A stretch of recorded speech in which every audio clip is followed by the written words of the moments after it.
Welcome to SA150, Introduction to Sociology. My name is Amy McLean, and I'm the course author.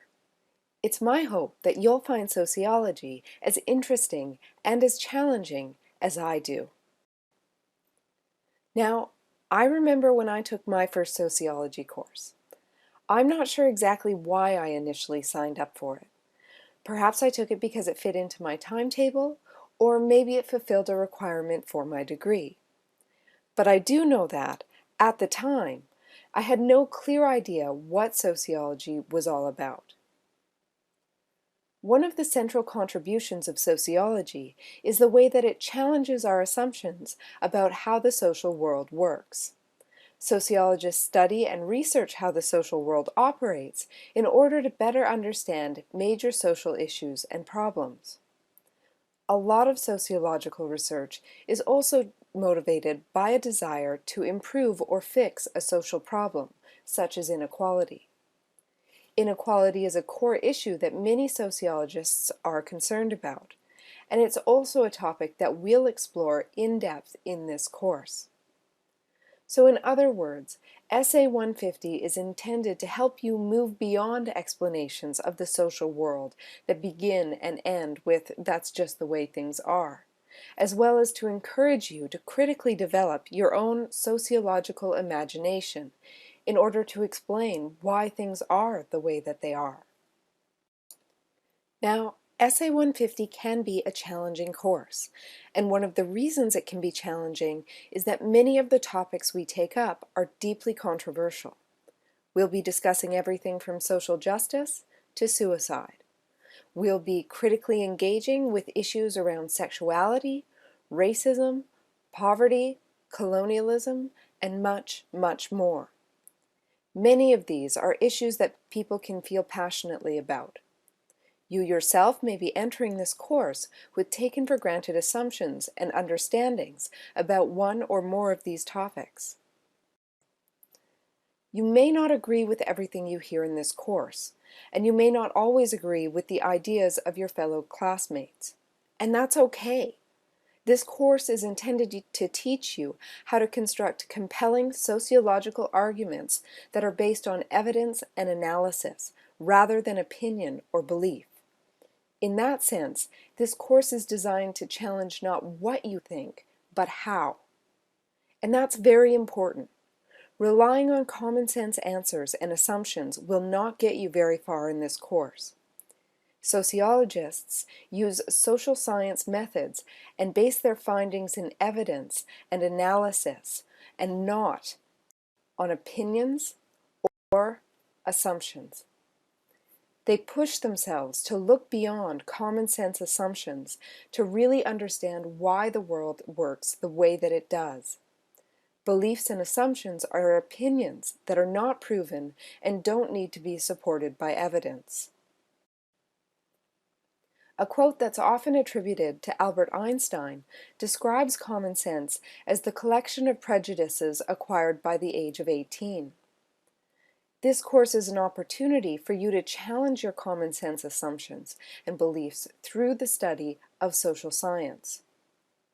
To get a clearer understanding about the difference between scientific and common sense knowledge, please pay particular attention to the information box on pages 12 and 13 of your textbook, entitled Scientific versus Common Sense Knowledge. This course is also intended to enhance your collaborative and critical engagement skills. You'll be assigned to a discussion group throughout the course and given discussion activities each week to help you develop your knowledge and critical engagement with course materials. As we move through what is often complex and controversial subject matter, you will need to respectfully and productively engage with people you don't always agree with. While it's fine to respectfully disagree with your classmates, it's not okay to criticize or insult them. The fact that this is an online course makes the importance of maintaining respectful dialogue all the more important. To explain what I mean by that, I'd like to introduce you to something called the trolley problem. This problem was introduced by Philippa Foot in 1967 as a thought experiment in ethics. Since that time, various versions of the problem have been explored by everyone from ethicists to philosophers and even to cognitive scientists. More recently, the problem was taken up by researchers in the field of neuroethics. In one study, researchers gathered people together and presented them with two scenarios. In the first scenario, a runaway train is headed towards 5 people who are working on the train track. If the train continues, they will surely be killed. There is no way to warn the workers. However, you can pull a lever that will divert the train onto another track where there is only one worker. If you do this, the lone worker will be killed, but the other 5 will survive. So the researchers then posed the question, should you pull the lever, divert the train, and save 5 people at the expense of 1? What they found is that the majority of people agree that, yes, you should pull the lever and save the 5 people, even though it means that another person will die. The researchers then asked about a second scenario. This time, there's a footbridge that goes over the tracks. You're standing on the footbridge, which is also between the runaway train and the 5 workers. There's a stranger wearing a very large metal pack on the footbridge in front of you.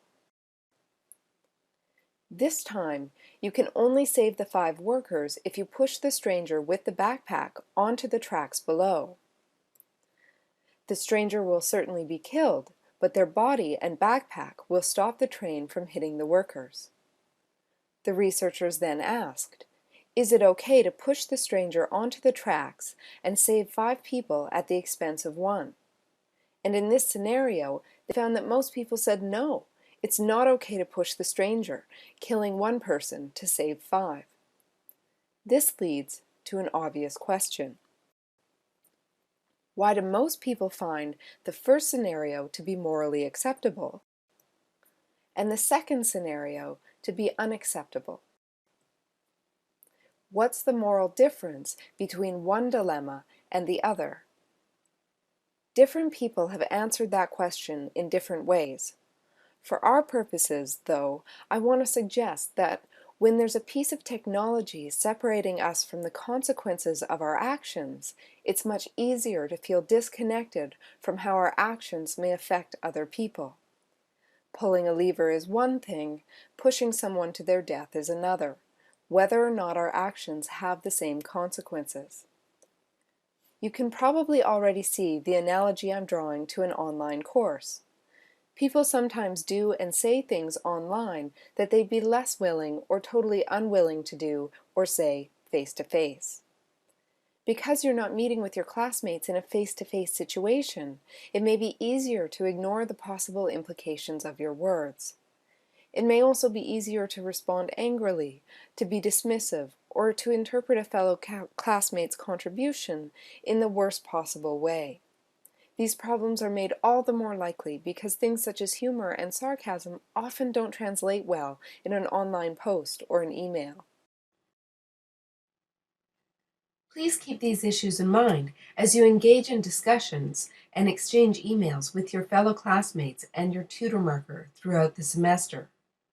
Just like a university classroom, the online learning environment is a professional setting. You're expected to engage critically in a respectful and professional manner with your classmates. Finally, always keep in mind those critical thinking habits that Anderson discusses. In particular, habits of mind including humility, empathy, and reflexivity can help us contribute to creating and maintaining a positive, exciting, and productive learning environment. Be humble. Be prepared to change your mind about things, and be open to new ideas or new ways of looking at the world. Be empathetic. Really think about what you say before you say it. You already know that sociologists pay attention to social groups. Always assume that your classmates include members of whatever gender, ethnicity, sexual orientation, or nationality that we might be discussing. And lastly, be reflexive. Always consider what's influencing your own perspective, and recognize that your approach is also fallible and might have its limitations. In this week's discussion activities, you'll have the chance to discuss your impressions of the trolley problem with your classmates. You'll also be able to make one suggestion as to how to promote a positive and collaborative learning environment. Welcome again to SA150, and good luck this semester.